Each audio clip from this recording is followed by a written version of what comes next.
It looks like a one-legged animal has been walking through my yard. It's most likely a cat, but I don't have cats, so it's just weird seeing like one straight line of footprints. Good morning, everyone. So it's dead of winter right now here in southern Indiana, zone 6B. And we just moved our property this past year, if you're new to my channel. And we don't have a whole lot going on in the way of landscaping or winter interest, but we do have a few little things. So I just thought that I would do just a quick tour and show you guys around a little bit. We just got about 8 inches of snow, give or take, and we never get this much snow. It's been about 6 years since I can remember getting this much snow. We usually get like maybe an inch, maybe 2 at one time, and it usually melts so quickly the next day that we don't get to enjoy it. Like right now, my feet aren't even going all the way down when I step, and you can see how deep that is. So yeah, we've really been enjoying this snow. We got a few inches the other day. Most of it was gone before it snowed again last night. But the other day we were able to go out and go sledding for the first time in several years. I'll walk out and just get a better view of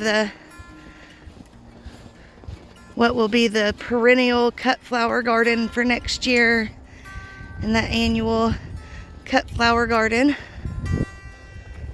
which you can't even tell that that's built up with quite a bit of compost right now. We still have a little bit of a pile back there to level out when the snow melts, but we've currently got about 4 inches of compost leveled out on the ground.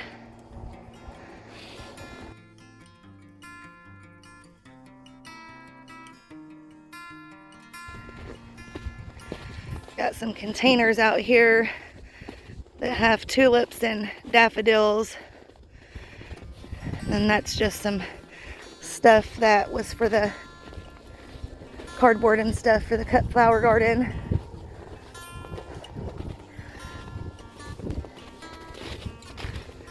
Hopefully my Russian sage survives in these containers.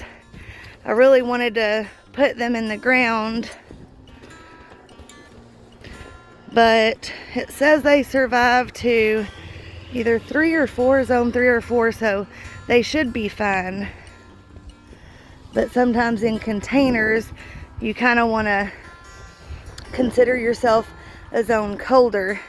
So with me being a zone 6, I want to consider myself a zone 5 when it comes to something in a container, because it gets colder in a container.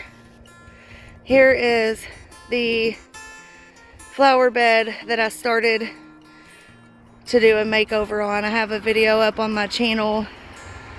I think it's called Flowerbed Makeover Part 1, where I planted roses and some grasses.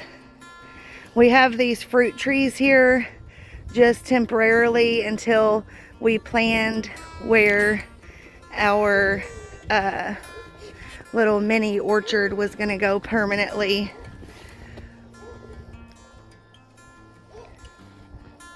So as you can see, you can only see the very tips of those roses.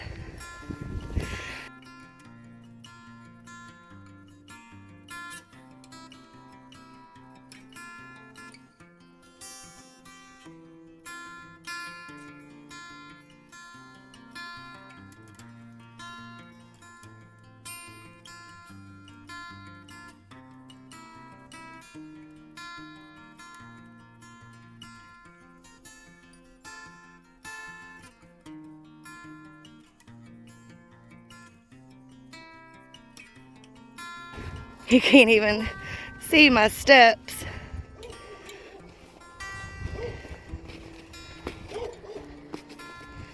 And yes, I still have fall decorations out.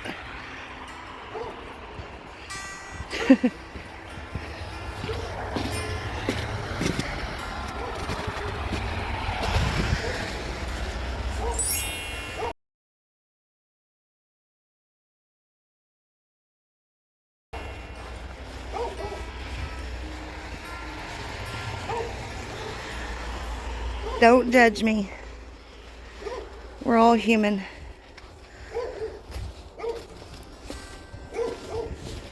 These are going to be most likely ripped out.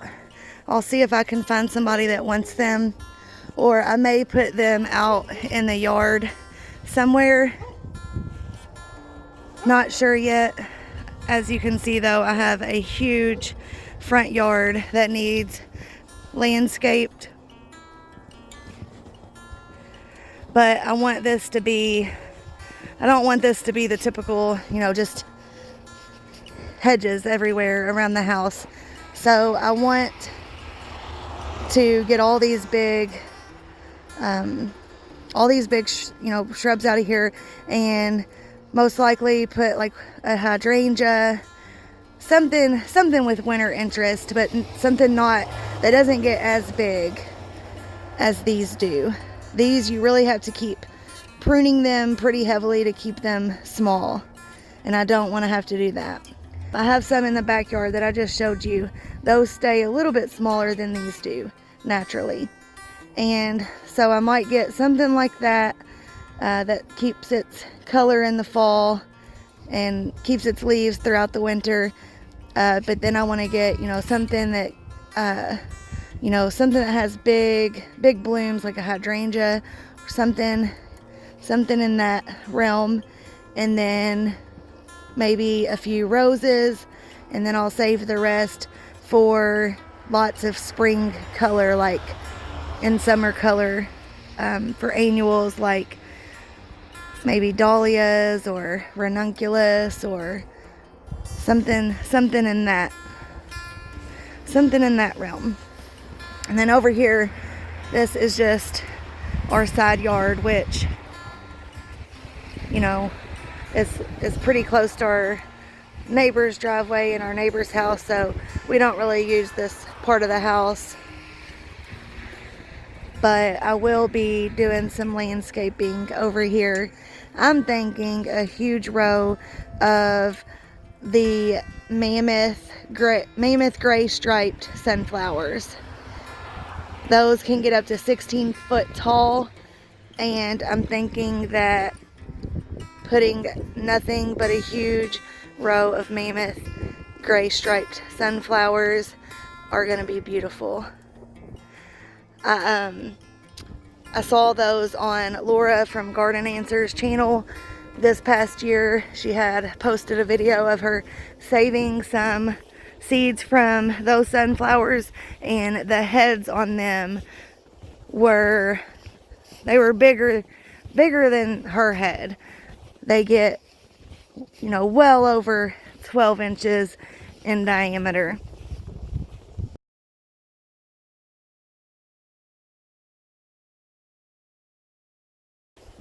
Just wanted to show you two last things. I have a couple lilacs here that I took from our last property. I think that's the only thing that I brought to our new property was these. I didn't have much in the way of landscaping though, because we were just renting, and I didn't want to spend a lot of money on landscaping and then have to bother with taking it and all that. And I was just telling my husband the other day, I really regret not doing that, because I really spent years, wanting to do so many things, and I didn't do it because I didn't want to take it with me, and I could have just left it there.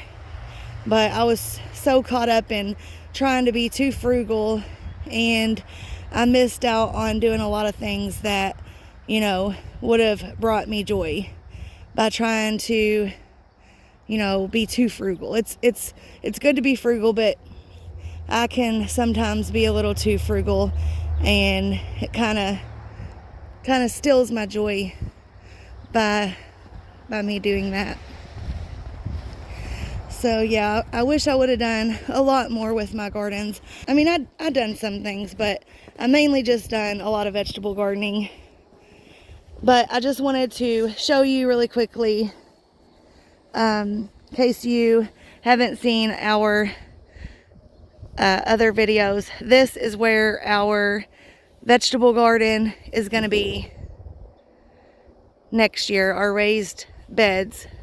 We're going to put so far, my plan is to put 2 large rows of raised beds. They're going to be single beds, so like 3 foot wide by 7 foot long beds. I'll have 2 rows of them, so I'm not sure if I'm gonna do 3 or 4 on each side yet, but I'm thinking right now it's gonna be 4 on each side, and then we're gonna have cattle panel trellises going down the center, and I'm probably gonna put like some kind of arbor or like pergola, like something a little more formal at each end, and then just have the cattle panels down the center. But I want there to be like a tunnel that you can walk down and be, you know, under lots of green beans and sweet peas and things like that. And then on the other side of the on the other side of the barn, I'm gonna probably do the same thing as I talked about on the side of my house, which is to do like a large row of sunflowers. And then right there where the compost piles are, on the other side of that is going to be just a small wildflower patch. I've been saving all of the seeds from when I saved seeds this year that I wasn't sure if they were mature, like all the zinnias and marigolds that I wasn't, you know, 100% positive that if they were mature. I went ahead and just threw them all in a container, and instead of throwing them out, I'm gonna do just like a little wildflower patch.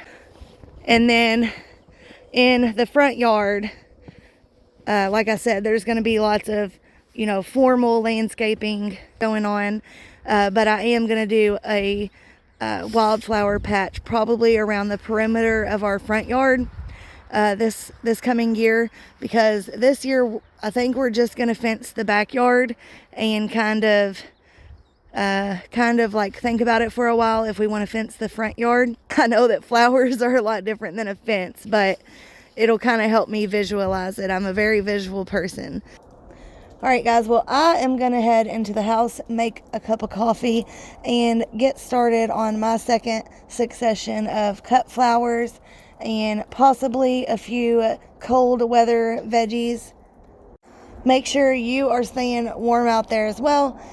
And before I go, I would love if you would leave me a comment and let me know down below what you are experiencing right now. Did you get hit with any kind of winter storm? Did you get a lot more snow than you're used to? And I know a lot of people are probably going to say that the snow that we have here is not a lot. And I understand that, you know, that's subjective. But when you're not used to it, you're not used to it.